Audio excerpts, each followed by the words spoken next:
लीजिए अभी जो बहुत बड़ा बर्निंग इशू बना हुआ है, पर्दा कब नाजिल हुआ? इसका ऑर्डर 5 हिजरी में, जब नबी पाक अलैहिस्सलाम मक्का से हिजरत करके मदीना गए तो वहां से आने के 5 साल बाद अल्लाह तबारक व तआला ने पर्दे का ऑर्डर नाजिल किया।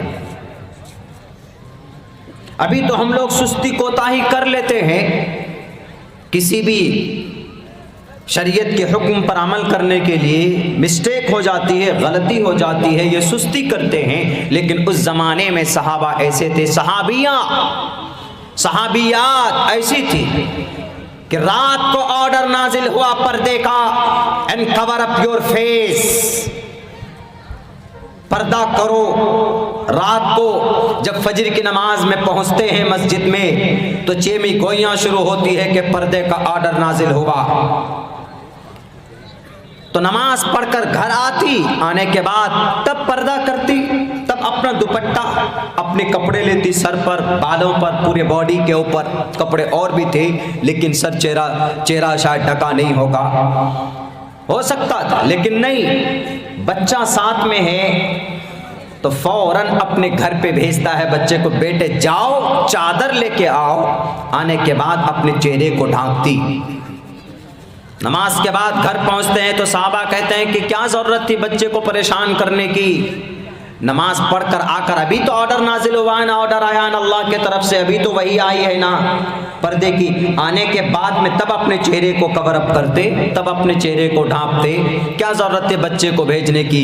तो सहाबियों उन हजरात सहाबियात का पता क्या जवाब था? उन्होंने कहा कि अल्लाह तबारक व तआला का ऑर्डर आते ही फिर कोई गुंजाइश नहीं रह जाता कि हम देरी करें, अमल न करें उस पर। अल्लाह का ऑर्डर आया, जानबूझकर देरी करना, अमल न करना, ये मोमिन की, एक सहाबिया की, एक सहाबी की, ये मोमिन की, मुसलमान की पहचान और शान नहीं है। हमसे रहा नहीं गया, इसलिए हमने अपने बच्चे को भेजा कि जाओ, मेरे अल्लाह का ऑर्डर आया है, और ऑर्डर सुनने के बाद मैं रुक जाऊं, मैं पर्दा ना करूं, मैं हिजाब न लगाऊं अपने सर पर। मुझसे रहा नहीं गया, इसलिए मैंने अपने बच्चे को भेजा कि ऑर्डर आने के बाद 1 मिनट भी अल्लाह के ऑर्डर पर, हुक्म पर अमल ना हो मैं रह नहीं सकती, इसीलिए मैंने अपने बच्चे को भेजा था। It is not a culture, ये कल्चर नहीं है दुनिया वालों। हमारी बच्चियां जो हिजाब करती है, हमारी बच्चियां जो निकाब पहनती, निकाब पूरे बॉडी को ढकने को बोलते हैं, और हिजाब मतलब अपने चेहरे को जो कवर अप करते हैं उसको अमूमन हिजाब बोला जाता। हिजाब इस्तेमाल करती, पर्दा करना, हिजाब, ये सिर्फ अल्लाह का ऑर्डर है। और अल्लाह तबारक व तआला ने अपने कुरान में वाज़े लफ्जों में हिजाब का वर्ड इस्तेमाल किया है, इज़ा सअल्तुमुहुन्ना मताअन फस्अलू मिन वराइल हिजाब, पर्दे के पीछे से पर्दा करो। तकरीबन सूरे अहज़ाब में इसके बारे में, सूरे नूर में 18वें पारे में इसकी वजाहत है। कोई बोलता है ना कि हिजाब इन मुल्लाओं की, इनकी अपनी घर की खेती है, या अपने बच्चों को वो सील पैक बनाना चाहते हैं, सर से पैर तक इनको ढकना चाहते हैं। उलमाए किराम पर संगबारी करने वालों, ये उलमा का ऑर्डर नहीं है। जिन जिन लोगों की दिमाग में भूसा भरा हुआ है, और जो लोग तकरीबी जहन के, जो लोग अपने जहन को बहुत छोटा बल्कि नैरो माइंडेड है, कोता जहन के हैं, जाओ पढ़ो कुरान करीम के अंदर अल्लाह तबारक व तआला ने अल्लाह के नबी की जुबानी कहलवाया, या अय्युहन नबिय्यु कुल ली अज़वाजिक व बनातिक व निसाइल मुमिनीना युदनीना अलैहिन्ना मिन जलाबिबिहिन, अपने चेहरे को ढको, पर्दा करो, ए नबी कह दीजिए अपनी औरतों से, अपनी बीवियों से और बेटियों से, वनिसाइल मुमिनीन और टोटल के टोटल मोमिन औरतों से, युदनीना अलैहिन्ना मिन जलाबीबिहिन्ना कि ढकें, छुपाएं अपने चेहरे को, बढ़ाएं पर्दे को। अब बताइए, कुरान करीम का ऑर्डर है और कुछ लोग बोलते हैं कि नहीं जनाब मौलाना अपनी वाहवाही करने के लिए मौलाना लोग अपने घर से यह ऑर्डर नाजिल करते। मौलाना को कोई अधिकार नहीं है किसी भी मुफ्तियाने किराम, किसी भी मुफ्ती को, आलिम दीन को, हजरत उलमाए किराम को कोई इजाज़त नहीं, कोई हक नहीं बनता है कि वो कुरान करीम पर या उसके किसी हुक्म पर, हुक्म को अपनी तरफ से मॉडिफाई करके लॉन्च करें। उसकी इजाज़त और परमिशन नहीं है। ये तो अल्लाह के नबी अलैहिस्सलाम की जुबानी अल्लाह तबारक व तआला का फरमान।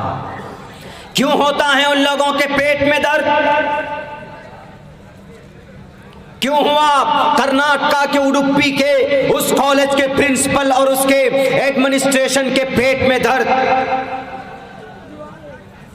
यही समझ कर के उलमा किराम की ये कल्चर है, ये उलमा का ऑर्डर है, ये उलमा का ना ऑर्डर है, ना ये कुरान, ना ये इस्लाम का कल्चर, मुसलमानों का कोई रिवाज है, बल्कि मुसलमानों के तरफ से अल्लाह तबारक व तआला का मुसलमानों के लिए फरमान।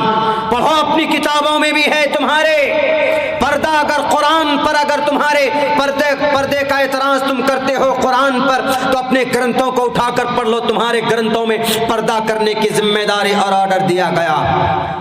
यत्रो नारयस्ति यत्र नारयस्तु पूजन्ते रमन्ते तत्र देवताः। यत्र नारयस्तु, गंगा प्रसाद जी ने डिफिनेशन नीचे किया।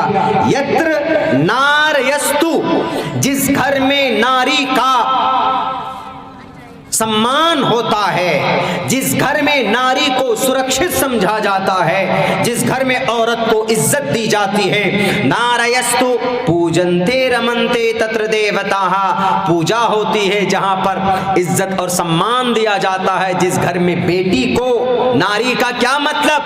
बेटियां, औरतें, वुमन, गर्ल्स, औरत, फीमेल। नहीं जानते ये कर्नाटका वाले? यत्र नारयस्तु पूजन्ते, मेरी किताब नहीं है, आपकी किताब है। उठाओ मनुस्मृति का चैप्टर नंबर 3 का 26वां वर्षस, वहां लिखा है यत्र नारयन्तु पूजन्ते रमन्ते तत्र देवताः। जिस घर में औरत का सम्मान नहीं होता, जिस घर में औरत की इज्जत नहीं होती है, उस घर में देवता वास नहीं करते हैं, यानी अल्लाह की रहमत का नुज़ूल उस घर में नहीं होता। हमारे किताब में तो एतराज कर सकते हैं आप, अपनी किताब में कहां से एतराज करोगे? करोगे तो आप नास्तिक बन जाओगे। हम कुरान करीम की आयत पढ़कर सुनाएं तो वो कहेंगे कि अरे मौलाना ये तो कुरान का ऑर्डर है। अजान पढ़ते हैं तो आप पता नहीं नारे तकबीर बोलते हो। अभी एक है वो मुनाफिक मजूसी तारिक फतेह, वो क्या बोलता है? वो बोलता है कि क्या जरूरत थी उस बेटी को वहां पर नारा लगाने की, जंग की बात करने की। अरे नारे अल्लाह अकबर जंग की बात है, वो अल्लाह अकबर जंग की बात। जरूरी था उस वक्त में उन भेड़ियों के मुंह में थप्पड़ मारने के लिए जो नौजवान थे, जो समाज इस धरती के फ्यूचर थे भारत के, गले में गेरवा रंग का कपड़ा पहनकर भारत की आन बान शान की बात करनी चाहिए थी, लेकिन नहीं, उनको छोड़कर वो बेटी जो असाइनमेंट जमा करने जा रही थी उसके पीछे लग गए जय श्री राम का नारा लगाने, जय श्री राम का नारा लगाने के लिए। तो उस वक्त जवाब देना जरूरी था। भारत के संविधान ने हमें अथॉरिटी दी है, उस वक्त में कहना जरूरी था कि अगर तुम बोलते हो तुम्हारा बिलीव इसी बात पर है, जय श्री राम का नारा लगाया, जय सिया राम का नारा लगाया तुमने, तो उस वक्त में इन तमाम चीजों से बढ़कर अगर कोई चीज है तो वो अल्लाहु अकबर, अल्लाह तबारक व तआला की ताकत सबसे बड़ी चीज, अल्लाह सबसे बड़ा। कौन सा गुनाह किया? अल्लाह तबारक व तआला जब किसी को इज्जत देने पे आता है ना तो गैरों से इज्जत दिलवा देता है। अभी पता, दूसरे आउट ऑफ यूरोप कंट्रीज के बड़े बड़े विद्वानों ने उस बेटी को क्या कहा है कि तुमको पढ़ाई करनी है, आओ हम तुमको स्कॉलरशिप देते हायर स्टडीज़ के लिए। बताइए, वो बेटी थी, असाइनमेंट लेकर जा रही थी, अपने कॉलेज में जा रही थी, लेकिन अल्लाह ने उन्हीं की ज़ुबानी, उन्हीं के मोबाइल से, उन्हीं की वीडियो शूट करने से उस बेटी को उनको इज़्ज़त और सम्मान दे दिया। अल्लाह इज़्ज़त देना आता है तो किसी के ज़रिए इज़्ज़त दे देता।